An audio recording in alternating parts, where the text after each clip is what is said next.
2 in the morning. The Narva River. 12 Russian Spetsnaz operators from the 7th Specialized Naval Reconnaissance Unit moved through the Black Water. They were exactly 6 minutes from a target that should have been impregnable. The air above the water was freezing. It carried the scent of wet stone and the faint iron tang of river silt. The Estonian bank loomed ahead as a jagged line of dark pine trees against a starless sky. The current was strong, pushing against them from the south, but the team did not struggle. Each operator gripped a silent propulsion vehicle. The electric motors hummed with a vibration so low it was felt in the bones rather than heard in the ears. They stayed 4 meters below the surface. The water was a heavy, crushing weight against their diving suits. It was a blind world of dark green and absolute black. Only the dim green glow of their wrist-mounted navigation units provided any light. The lead operator checked his digital display. The distance to the western shore was now 150 meters. The team moved in a tight diamond formation. They were ghosts in the deep current. No bubbles rose to the surface to betray their position. Their rebreathers recycled every lungful of air in absolute silence. The mission was simple, but absolute in its importance. They were to seize the NATO communications relay station on the ridge. They were to change the encryption keys before any alarm could be raised. Failure meant the entire Russian Western Command would remain blind to NATO movements for a month. Success meant the entire NATO network in the Baltics would belong to Moscow. The lead operator signaled the ascent with a sharp movement of his hand. The 4 submersibles tilted their nose cones upward. The water pressure decreased against the chests of the divers. Slowly, the surface tension broke.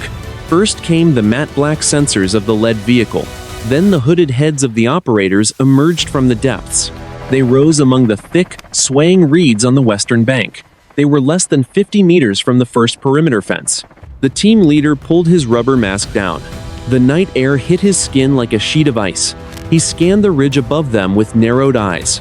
The relay station sat there like a concrete fortress. Steel towers reached 200 feet into the night sky. Massive satellite dishes were angled toward the west. They looked like giant white ears listening to the silence of the forest. Red warning lights blinked at the top of the masts in a rhythmic pulse. The Spetsnaz operators stepped out of the water. The thick mud of the riverbank sucked at their heavy boots. They moved with a practiced, fluid motion that minimized any splashing. Each man carried an AK-12 rifle held tight against his chest. The weapons were fitted with long suppressors and advanced thermal optics. They carried enough ammunition for an hour of high-intensity combat. In the center of the formation, 2 men carried the electronic bridge. It was a reinforced black case no larger than a standard laptop. That case was the most dangerous weapon in their entire arsenal. One operator knelt in the tall, freezing grass. He raised a pair of digital binoculars to his eyes. The internal lenses shifted through the light spectrum. He saw the world in shades of glowing orange and cool, dark blue. The perimeter fence was topped with 3 strands of razor wire. Motion sensors were spaced every 10 meters along the base of the wire. 2 infrared cameras swept the tree line in a steady motion. They moved in a slow, predictable arc that left a blind spot for 4 seconds. The operator waited for the gap. The cameras turned their glass eyes away toward the river. He tapped his throat microphone twice. The sound was a dry click in the ears of the other 11 men. The team surged forward across the open ground. They were now inside the NATO perimeter. The war between superpowers had not officially started yet, but for the men of the 7th Unit, the first shot was already in motion. They reached the base of the primary concrete wall. The stone was cold and damp to the touch. The wind whistled through the steel antennas high above. It sounded like a low, mournful scream in the darkness. The lead operator looked at his watch. It was exactly 2:10 in the morning. They were on schedule. They were ready to cut the eyes of the enemy. 2:15 in the morning. The edge of the Estonian forest. The 12 men of the 7th Unit moved in a staggered line, through a thick, frozen carpet of pine needles and dead leaves. They were shadows within shadows. The air was a sharp blade that cut into their lungs with every breath. The silence of the woods was absolute. Only the distant, low-frequency hum of the relay station towers vibrated through the cold ground. The team scout stopped. He raised a clenched fist. The 11 men behind him froze instantly, vanishing into the dark trunks of the pine trees. 10 meters ahead, the first layer of the NATO sensor grid waited. It was a sophisticated web of passive infrared and active laser tripwires. In the darkness, the beams were invisible to the naked eye. The scout lowered his thermal goggles. The world shifted into a spectrum of cold blues and neon oranges. The laser beams appeared as glowing red lines, crisscrossing the path at irregular intervals. One was at ankle height. Another was at chest level. The scout pulled a handheld electronic jammer from his tactical vest. The device was the size of a radio, with a single green light that pulsed like a heartbeat. He moved the jammer forward with a steady hand. His fingers were stiff with the cold, but he did not shake. The jammer emitted a focused electromagnetic pulse, designed to flood the sensor receiver with a false positive signal. It tricked the computer into believing the path was still clear. The red light on the nearest sensor housing flickered and turned a dull amber. The scout signaled the team. One by one, the operators stepped through the invisible web. They moved with the grace of predators, placing each foot with precision to avoid snapping a single dry twig. The smell of damp earth and rotting vegetation was heavy and cloying in the air. They reached the edge of the clearing. The second perimeter fence stood 5 meters high. It was a wall of chain-link steel topped with coils of razor wire that glinted in the dark. A high-voltage warning sign hung on the fence, rattling slightly in the freezing wind. A security camera sat on a steel pole, 20 meters to the left. Its glass lens swept the perimeter in a slow, rhythmic arc. The team sniper took a kneeling position behind a massive oak tree. He did not reach for a bullet. He pulled a specialized microwave emitter from his pack. The weapon looked like a short-barreled shotgun with a wide, flared nozzle. The sniper waited, watching the camera turn. The lens reflected the pale light of a distant moon. When the camera reached the far end of its arc, the sniper squeezed the trigger. There was no bang. There was no flash. A high-energy microwave burst struck the camera housing. Inside the plastic casing, the internal circuits began to melt. Tiny sparks jumped between the copper connections. The camera groaned as its motor ceased, and the lens stayed pointed at the frozen ground. In the Defense Alliance control room, 5 miles away, the video feed would appear to freeze for a fraction of a second. The elite hacking team back in the capital city had already inserted a digital loop of the empty forest. The team leader moved to the fence with a pair of heavy, insulated wire cutters. The rubber handles were thick to protect him from the 20,000 volts running through the steel.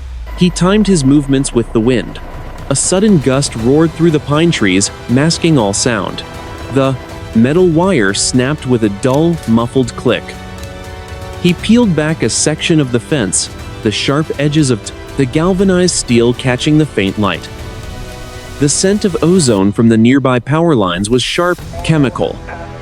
It mixed with the cold, metallic smell of the river. The 12 men slipped through the opening. They were now standing on the gravel perimeter road. The main relay building sat 50 meters away. It was a brutalist block of gray concrete and reinforced steel with no windows. Dozens of thick black cables ran from roof to the satellite dishes nearby. The dishes looked like giant white flowers blooming in the dark, angled toward the sky. They were sucking in data from across the European continent. The team moved low to the ground. Their black tactical suits blended into the shadows cast by the concrete walls. Every footstep on the gravel was a gamble. They placed their weight on the outer edges of their boots to minimize the crunch of the stones. The cold was a physical weight, now seeping through their thermal layers. They reached the base of the outer utility hub. This was the junction box for the entire security network. The team specialist knelt before the steel panel. He pulled a set of electronic lockpicks from his belt. His breath came in thin white clouds that vanished in the wind. The eyes of the station were blind. Now, they would cut the throat. 2:22 in the morning. The main gatehouse of the relay station. 2 Estonian soldiers stood guard under the flickering orange glow of a sodium lamp. One was outside. He paced a short line in the freezing cold to keep his blood moving. The other sat inside a reinforced glass booth. He was staring at a bank of monitors. The air around the gatehouse smelled of cheap tobacco and wood smoke from a small electric heater. The Spetsnaz team leader raised 2 fingers. He signaled his 2 best close combat specialists to move forward. They moved like ink through the shadows of the concrete wall. The first sentry stopped at the edge of the light to light a cigarette. The small flame of his lighter was a tiny sun in the absolute darkness. It blinded him for exactly 1 second. The specialist moved. He was behind the man before the lighter had even clicked shut. A thick, gloved hand clamped over the sentry's mouth. A black blade found the gap in his heavy body armor with surgical precision. There was a soft, muffled grunt. The soldier went limp in the operator's arms. The specialist caught him before his boots could scrape against the gravel. He dragged the body into the deep darkness of the pine trees. The second sentry in the booth was looking at a laptop screen. He did not see the shadow appear at the side door of the guard shack. The door opened with a faint hiss of hydraulic pressure. The soldier turned his head. His eyes went wide with sudden terror. He reached for the rifle, leaning against the desk. He was far too slow. A 3-round burst from a suppressed AK-12 hit his chest. The sound was no louder than a series of dry coughs. The glass of the booth did not shatter into pieces. It spiderwebbed around 3 small, red holes. The body slumped over the desk. Hot coffee spilled across the keyboard, hissing as it hit the electronics. The team leader stepped into the pale light of the booth. He hit the manual override switch for the heavy vehicle gate. The massive steel bars began to slide back. They moved with a low, grinding sound that felt like thunder in the silence. But the wind was screaming through the antenna towers above. The sound of the gate was swallowed by the storm. The rest of the 12-man team surged into the main courtyard.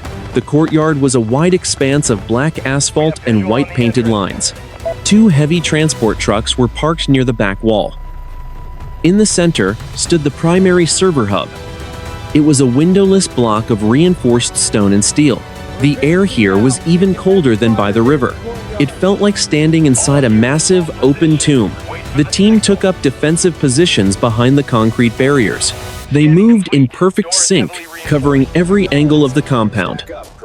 They were now only 30 meters from their objective.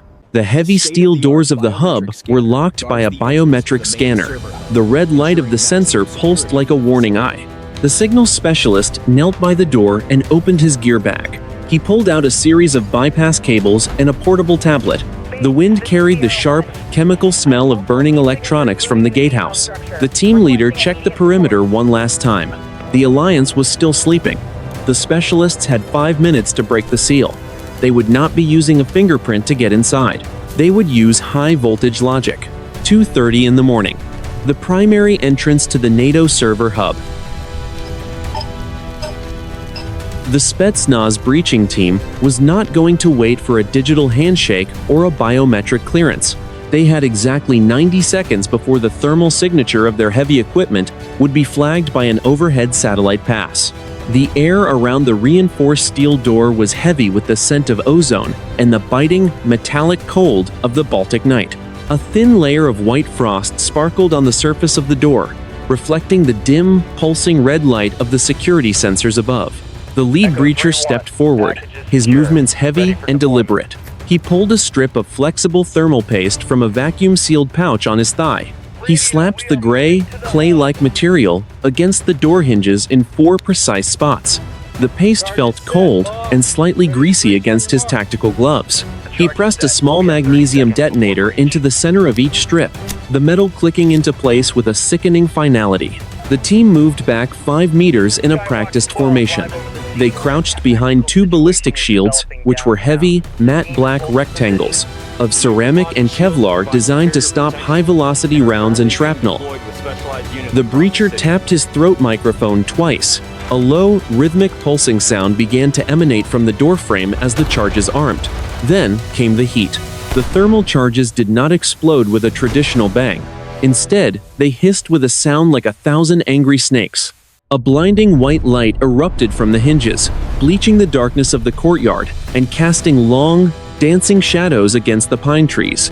The temperature at the point of contact rose to 3,000 degrees in less than 2 seconds. The reinforced steel of the door began to sag. It glowed a deep, angry cherry red, then turned a brilliant, liquid white as the molecular structure of the metal collapsed. The smell of vaporized iron and burning industrial paint filled the air, thick and suffocating.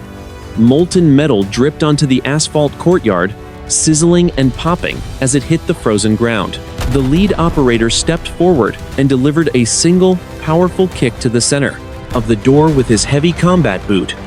The steel plate, now completely disconnected from its frame, fell inward. It hit the concrete floor inside with a heavy, metallic boom that echoed through the hollow, high-ceilinged building like a funeral bell. A cloud of gray smoke and white steam swirled into the opening, drawn in by the powerful interior ventilation system. The Spetsnaz team did not wait for the air to clear. They surged through the breach, their weapon lights cutting through the dark, cavernous interior in sharp, searching beams. They were inside the heart of the machine. The interior of the hub was a labyrinth of black server racks and glowing blue LED lights. The air here was chilled to exactly 15 degrees to protect the massive processors from overheating. The hum of the cooling fans was a constant, low-frequency roar that vibrated in the floorboards. The team split into 2 elements, of 6 men each. One element moved left toward the backup power substation. The other moved straight ahead toward the main terminal. Their boots made a sharp, rhythmic clicking sound on the raised metal floor panels. The team leader scanned the hallway with his thermal optics. He saw 3 distinct heat signatures at the far end of the server room. They were the night shift technicians, frozen in the blue glow of their monitors. They were not soldiers. They were civilians. But in this engagement, there were no bystanders. The Spetsnaz operators moved with terrifying fluid speed. They did not fire their weapons. They used the heavy stocks of their AK-12 rifles to strike the technicians down before they could cry out. The men were zip-tied and gagged in less than 10 seconds, their faces pale with shock. The room was secure. The signal specialist moved to the main console. He flipped open the lid of his black equipment case. He plugged a heavy fiber optic cable into the NATO terminal. The screen flickered, shifting from a calm blue to a harsh, blood red as the Russian malware began its work. The smell of hot silicon and static electricity was overwhelming in the confined space. The breach was complete. Now, the silent war for the encryption keys had begun. 2:35 in the morning. The primary server hall of the North Atlantic Treaty Organization relay station. The signal specialist was sweating profusely inside his protective mask. The encryption protocols on the main terminal were shifting faster than his decryption software could track. The air in the room was a freezing gale, forced upward from the floor vents to cool the massive processors. It carried the dry, metallic scent of cold silicon and the faint, biting smell of ozone. The progress bar on his ruggedized tablet was frozen at 42%. Every second that passed was a heartbeat closer to the arrival of the Estonian Quick Reaction Force. The specialist bypassed the 3rd layer of the security onion, his fingers moving across the keys in a blur of motion. He was injecting a specialized Russian malware known as Deep Strike into the station's backbone. It was designed to overwrite the root directory and lock out every alliance administrator from Lisbon to Warsaw. But the system was fighting back, isolating the infected nodes and rerouting traffic through backup relays. The team leader stood 5 meters behind him, his boots planted firmly on the vibrating metal floor. He checked his wrist-mounted tactical display. The thermal sensors on the outer perimeter had picked up a high-speed convoy 5 miles to the south. 5 armored vehicles were moving at 90 kilometers per hour toward the station. They had less than 10 minutes before the courtyard became a kill zone. "Speed it up," the team leader said, his voice a low growl over the radio. The specialist did not look up. "The logic gate is rotating. I have to catch the cycle or we lose the handshake." The overhead lights suddenly flickered and died, leaving the room in a world of deep shadows and glowing blue server lights. Then, a hidden panel in the reinforced ceiling slid open with a sharp, mechanical snap. A dual-barrel automated defense turret dropped from the ceiling on a hydraulic mount. The station's internal security logic had finally reached a threshold of certainty. It had identified the team as hostile. The turret spun 360 degrees in a single second, its optic eye glowing with a malevolent red light. It locked onto the heat signature of the team leader standing in the center of the aisle. The trigger was squeezed. A stream of 9mm armor-piercing rounds shrieked from the barrels, a white-hot column of fire punching through the dark. The muzzle flashes were blinding strobe lights that bleached the server racks white every tenth of a second. The sharp chemical bite of burning propellant filled the server hall instantly, thick and suffocating. The first burst slammed directly into the team leader's heavy ballistic shield. The kinetic energy was massive, throwing the 200-pound man backward 2 steps. The shield vibrated with a deafening sound like a sledgehammer hitting an anvil. The ceramic armor plates on the face of the shield cracked and splintered under the repeated impacts, sending gray dust into the air. One round ricocheted off the shield and punched straight through a nearby server rack. A cooling line was severed instantly. A spray of pressurized liquid nitrogen erupted into the aisle, creating a cloud of white mist that swirled in the flashing red light. The Spetsnaz operators reacted before the machine could adjust its aim for a second burst. 4 men dropped to one knee and opened fire simultaneously with their AK-12 rifles. The suppressors could not hide the violent, metallic crack of the supersonic rounds. The heavy steel bullets drove straight into the turret's armored housing, punching through the thin casing. The optic sensor of the machine erupted in a spray of black oil and shattered glass fragments. The turret began to spin wildly as its internal gyroscope was shattered by the impact. It fired one final, uncontrolled burst into the ceiling, shredding the ventilation ducts before the electric motor seized and died. The machine slumped in its mount, thick black smoke boiling from the scorched barrels and rising toward the vents. A dead silence returned to the hall for exactly 3 seconds. Then, the primary emergency siren began to wail, a high-pitched scream that tore through the hum of the cooling fans. The overhead lights shifted from dark to a flashing, violent red. The silent phase of the operation was officially over. The specialist ignored the chaos and the screaming alarm. The progress bar on his screen suddenly jumped to 65%. "The gate is open," he shouted over the roar of the siren. "I am in the root directory." He began the final sequence to change the master encryption keys for the entire Baltic sector. The team leader adjusted his grip on his cracked shield. He looked toward the main entrance they had breached minutes ago. He could hear the distant sound of heavy engines and the squeal of tires on the perimeter road. The Estonian soldiers were at the gate.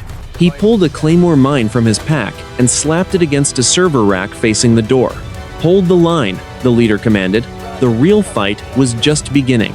2:38 in the morning. The main courtyard of the relay station. The first Estonian armored vehicle slammed through the half-open security gate at 40 kilometers per hour. It was a BTR-80, its 8 heavy wheels screaming as they gripped the frozen asphalt. The vehicle did not stop for the barrier.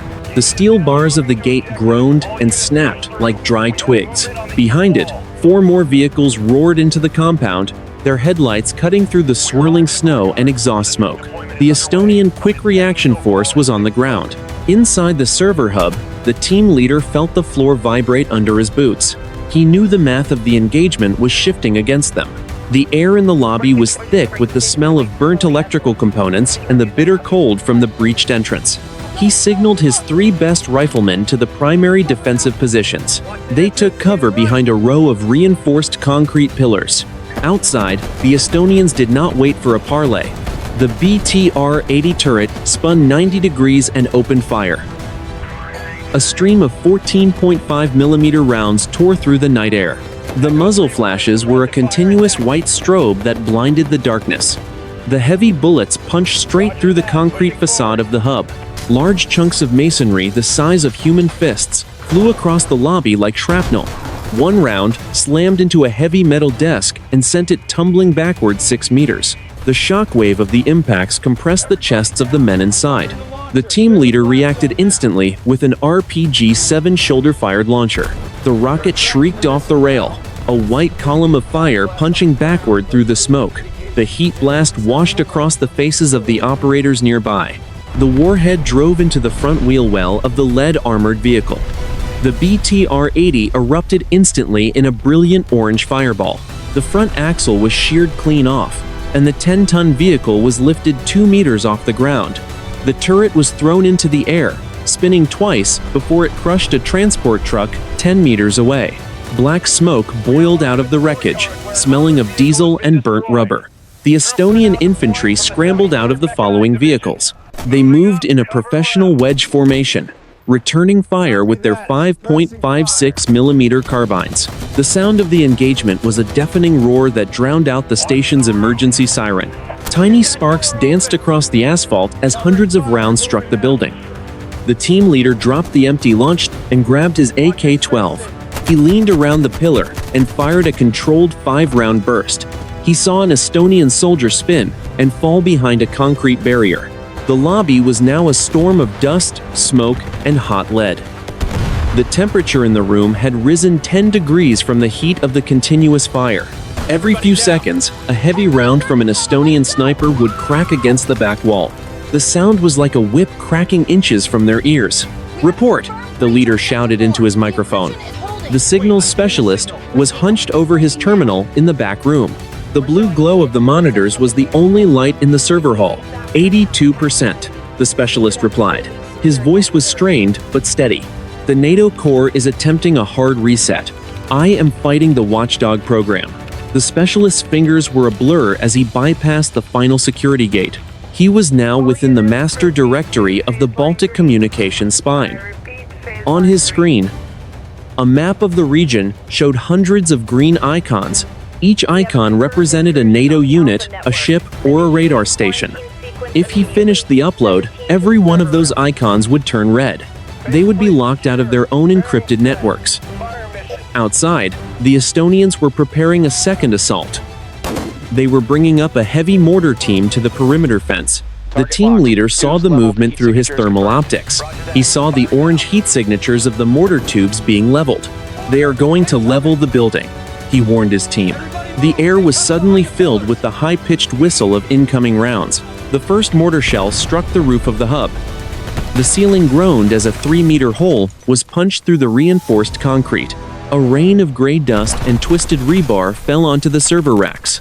One rack sparked violently and died. Its internal cooling system ruptured. The smell of hot oil and ozone became even more intense. The Spetsnaz team was trapped between a hammer and an anvil. They had to hold for 2 more minutes. If they left now, the keys would revert to the original NATO settings. The mission would be a total loss. "Hold the doors," the leader commanded. He pulled a fragmentation grenade from his vest. He pulled the pin and waited 2 seconds. The Estonian infantry was moving toward the breach. The real fight for the keys was only seconds away. 2:40 in the morning. The interior of the NATO server hub. The air was no longer cold. It was a thick, gray soup of pulverized concrete dust, bitter cordite, and the copper smell of fresh blood. The emergency lights continued to pulse in a violent, rhythmic red that turned the floating dust into a shimmering curtain of fire. The Spetsnaz team leader wiped a smear of black grease and sweat from his eyes. His ears were ringing with a high-pitched whine from the mortar impact on the roof. He could see the Estonian infantry moving through the smoke of the lobby. They were professionals. They moved in pairs, covering each other with short, disciplined bursts from their G36 carbines. The muzzle flashes of the Estonian weapons were bright, jagged teeth cutting through the haze. The team leader raised his AK-12 and adjusted his grip. The plastic of the handguard was hot against his palm. He waited until the first pair of Estonian soldiers reached the twisted remains of the metal desk. They were less than 10 meters away. He squeezed the trigger.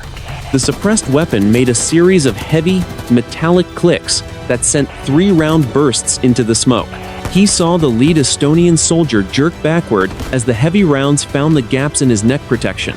The man fell without a sound, his rifle clattering against the metal floor panels.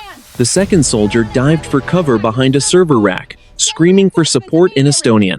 An instant later, a flashbang grenade arched through the air. It bounced twice on the floor before it erupted in a white-hot sun that bleached the world to nothing. The sound was a physical blow that felt like a hammer hitting the team leader's skull, but the Spetsnaz operators were prepared. They had already shifted their digital optics to a polarized thermal mode. The flash was a dull flicker in their goggles. They saw the heat signatures of the Estonian squad charging through the lobby, thinking their enemies were blinded. The Spetsnaz team opened fire in a synchronized wall of lead. The lobby became a slaughterhouse of ricochets and screams. 5.45mm rounds tore through the tactical vests of the attackers. One Estonian soldier was hit in the legs and spun to the ground, his blood spraying across a glowing blue server rack in a dark, steaming arc. The smell of iron and salt from the blood mixed with the acrid stink of burning oil from the cooling lines. In the back of the room, the signals specialist was oblivious to the carnage. He was hunched over the terminal, his forehead pressed almost against the screen. The progress bar on his tablet shifted from 88% to 89%. The watchdog program is trying to isolate the Baltic spine, the specialist shouted. He had to scream to be heard over the roar of the AK-12 fire.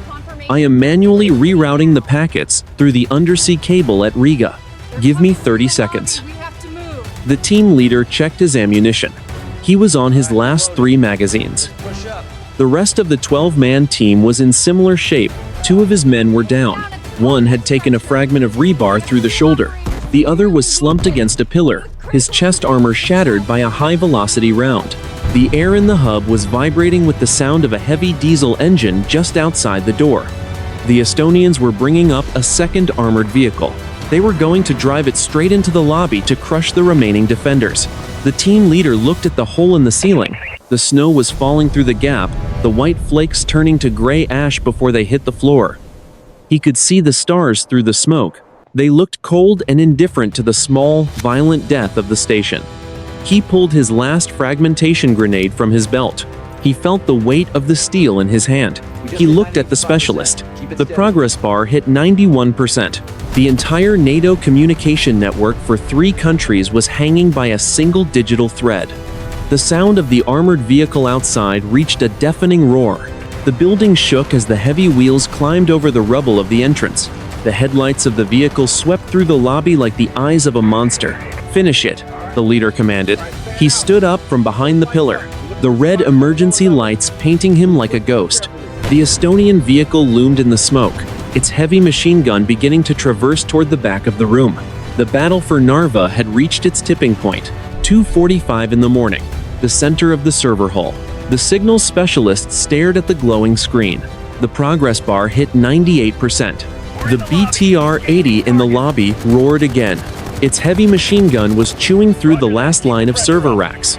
Plastic and metal fragments flew through the air like hail.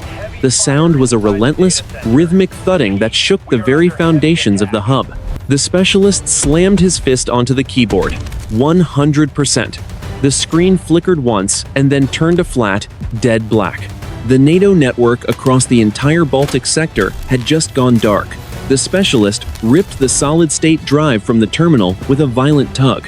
He shoved it into a shielded pouch on his chest. "Done," he screamed. His voice was raw and barely audible over the sound of the gunfire. The team leader did not hesitate for a single second. "Retreat! Now! Sector 7 exit." The 9 remaining Spetsnaz operators moved as one. They did not head back toward the lobby and the waiting armored vehicle. That path was a suicide trap. They moved toward the rear maintenance wall of the server room. 2 operators grabbed the wounded man by his tactical harness. They dragged him across the floor. His boots leaves a dark trail on the white tiles. The team leader pulled a 10-pound C4 demolition charge from his pack. The gray block of explosive felt cold and heavy in his hands. He slapped it against the center of the rear concrete wall. He didn't use a timer. He used a 5-second fuse. Fire in the hole. The team turned away and pressed their bodies against the heavy steel server racks. The explosion was a sudden, massive pressure that squeezed the air out of their lungs. A 3-meter hole was punched through the reinforced concrete. The night air rushed in, freezing and clean. It smelled of pine needles and river salt. The red emergency lights inside the hub were swallowed by the swirling white snow. The team surged through the breach and into the darkness. Their boots hit the frozen ground with a crunch of gravel and ice. The sudden transition from the heat of the fire to the sub-zero wind was a shock to the system. Their sweat-soaked undergarments began to freeze instantly. Behind them, the relay station was a silhouette of orange fire and black smoke. The Estonian soldiers were screaming in the lobby, unaware that their target had escaped. The Spetsnaz team moved into the thick tree line. They moved at a dead run, despite the weight of their gear. Each man carried nearly 30 kilograms of equipment. The snow was knee-deep in the hollows of the forest. It slowed them down, tugging at their legs like wet sand. The team leader checked his compass. The Narva River was 1 kilometer to the east. The extraction submersibles were waiting in the reeds. But the forest was no longer silent.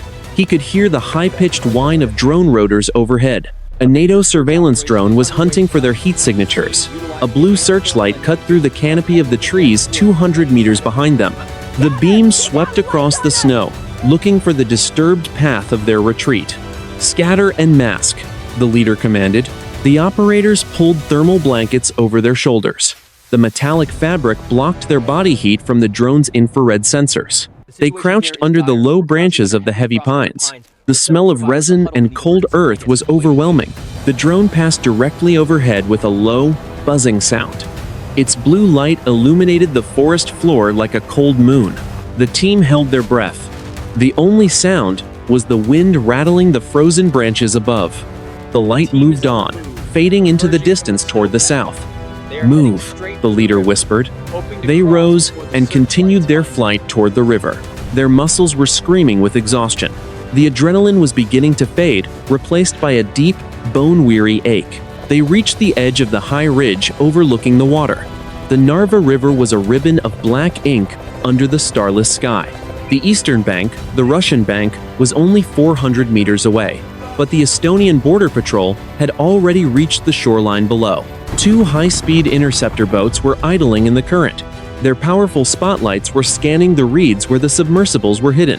The extraction path was blocked. The team leader looked at his men. They were tired, bleeding, and almost out of ammunition. But they had the drive. The keys to the Baltic were in their hands. "Prepare to engage," the leader said. He raised his rifle and aimed at the lead boat. The fight for the river was about to begin. 2:50 in the morning. The muddy western bank of the Narva River. The 9 surviving Spetsnaz operators lay flat in the freezing slush, their black tactical suits caked in gray ice. They were exactly 400 meters from the safety of the Russian shore, but 2 Estonian interceptor boats stood in their way. The air smelled of stagnant river water, rotting reeds, and the sharp, metallic scent of gun oil. The wind off the water was a physical blow, carrying a fine spray of ice that stung their exposed skin. The lead interceptor boat swept a massive halogen spotlight across the reeds, the white beam cutting through the darkness like a physical blade. It was a high-speed patrol craft, armed with a heavy 50 caliber machine gun mounted on the bow. The team leader knew they could not swim across without being shredded by the heavy fire. He looked to his left and signaled the team's last heavy weapons specialist. The operator crawled forward, dragging a scorched RPG-7 launcher through the mud. The trigger was squeezed. The rocket shrieked off the rail, a white column of fire punching backward through the freezing mist. The heat blast washed across the faces of the crouching operators, melting the snow instantly in a 5-meter radius. The warhead drove straight into the hull of the first interceptor boat, just above the waterline. The vessel erupted in a brilliant orange fireball that bleached the black river water white for 3 seconds. The fiberglass hull shattered into 1,000 burning fragments that were sent flying across the surface of the water. The fuel tank detonated a moment later, a secondary blast that sent a wall of heat and black smoke rolling toward the shore. The second boat reacted instantly, its engine screaming as the pilot slammed the throttles forward. The bow lifted out of the water, and the 50 caliber machine gun opened fire in a long, continuous roar. The heavy rounds tore into the riverbank, kicking up geysers of mud and frozen peat the size of basketballs. The sound was a rhythmic, bone-shaking thud that drowned out the wind. "Go! Into the water!" the team leader shouted. The Spetsnaz operators surged forward, sliding down the muddy embankment and into the black current. The water was a shocking, paralyzing cold that felt like thousands of needles piercing their suits. They gripped their silent submersibles and submerged, staying just below the surface. As the heavy rounds hissed through the water above them, small trails of white bubbles marked their path as they kicked hard toward the center of the river. The second boat was turning in a wide, aggressive arc, its spotlight searching for any sign of the divers. Suddenly, the eastern bank of the river, the Russian side, erupted in a wall of green tracer fire. A Russian border guard unit, hidden in the tree line, had opened fire with 4 heavy machine guns to cover the extraction. The green lines of light crossed the river in a deadly canopy, forcing the Estonian boat to break its pursuit and veer away toward the north. The smell of cordite drifted across the water from the far shore, a welcome scent of home. The team leader felt the current pulling at him, but he held onto the submersible with a death grip. The black water swirled around him, cold and silent. They were halfway across. The NATO encryption keys were still dry in the shielded pouch against his chest. They had crossed the line. 3 in the morning, the eastern bank of the Narva River. The 9 men of the 7th Unit dragged themselves out of the freezing mud. Their bodies were heavy with the weight of saturated tactical gear and pure exhaustion. The Russian soil was hard and frosted under their heavy boots. The air smelled of thick diesel exhaust from the waiting extraction trucks, and the sharp scent of pine. A Russian colonel stood by a command vehicle, his face a mask of stone in the moonlight. The team leader unclipped the shielded pouch from his chest. His fingers were blue with cold and stiff with dried river silt. He handed the solid-state drive to the officer without a single word. The signals specialist knelt by a field terminal inside the transport. He plugged the drive into the secure Russian port. Green text scrolled across the screen in a rapid blur of Cyrillic characters. The verification was instant. The North Atlantic Treaty Organization encryption protocols had been completely overwritten. Across the river, the Narva relay station was a dying ember of orange flame against the black sky. But the real damage was invisible and far more absolute. From Tallinn to Vilnius, every North Atlantic Treaty Organization radio frequency went silent. Encrypted satellite links collapsed into a wall of white static. Radars across the Baltic states spun blindly without a coordinated data feed. The alliance was suddenly deaf and blind in the middle of the night. The team leader looked back across the dark water one last time. The Estonian searchlights were still dancing frantically in the river mist. They were hunting for ghosts that had already vanished into the trees. The mission was a total success. The quiet war had been won in the dark. The trucks shifted into gear and moved toward the interior. Silence returned to the riverbank.